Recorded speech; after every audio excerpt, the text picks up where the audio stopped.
Furries, arguably a very interesting and unique topic for any media coverage. In this film, I shall be documenting the many different aspects of the furry fandom and how it is represented within the media. In my journey to a meet in London, I have decided to present this somewhat underground community in such a way which hasn't been demonstrated before. To the very basics, the furry fandom is the name given to those who appreciate anthropomorphic animals. The term furry, however, was first coined in the 1980s, whether it be the appreciation of the artwork, music, literature, or the craftsmanship of the suits which are created by the fandom. The furry fandom means lots of different things to many different people. Sometimes, furries gather together at organised meets, such as the London Fur Meets and other furry conventions, similar to an anime or sport convention. One of the largest conventions for furries is called Anthrocon, and it is located within downtown Pittsburgh. Anthrocon first began on 1997 in New York, with around 600 attendees.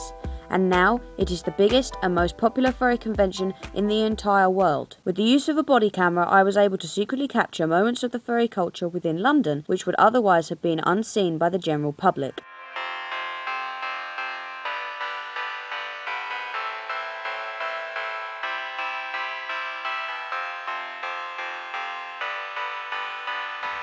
As you can see, lots of affection is displayed amongst friends, and some furries even interact with one another in costumes known as fursuits, becoming the character or persona they are dressed up as.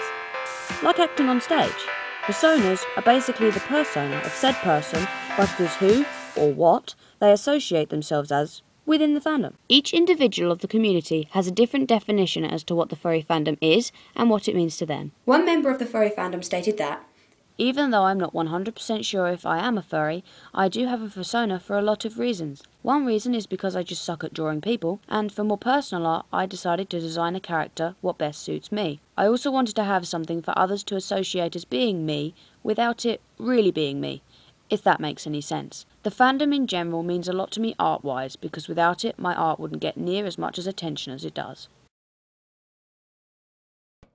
In the media, the furry fandom is often displayed as a sexual fetish. Whilst aspects of this may be included in people's daily lives, it is assured that the fandom was not created or used for that sole purpose.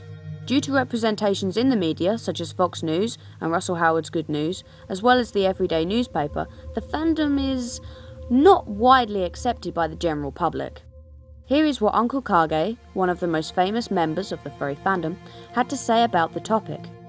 Many years ago, the very, very first furry convention in Southern California, by design, marketed itself to some folks with much more colorful hobbies than most furries had. I don't know why. It was a business decision. Maybe they felt this was the best way to increase membership, increase revenue, but it put a certain face on the convention, and at the time, the convention was the face of furry fandom. That is how the fandom was presented to the world. One of the reasons Anthrocon came to be, one of the reasons other furry conventions came to be, was because the majority of furries didn't like that going on. It embarrassed them. They said, "This is not us," but they didn't have anywhere else to go. I also conducted an interview on a non-furry. What do you think about your best friend being a furry? It doesn't really impact on the friendship because it's just like liking a TV show or a film, but I'm not interested in the TV show and film, so it doesn't really impact on me whatsoever. It's like if someone liked Harry Potter, but I didn't. I just wouldn't notice that aspect of them being my friend. No matter the opinion, those within the furry fandom each have their own definition as to what it means and represents. But one thing is for certain, the furry fandom is a very open and affectionate community for those with similar or the same interests. If you look at the fact that Anthrocon is the largest in the world, and this other convention shriveled up and died long ago, I think is proof enough that that's not what furries are here for.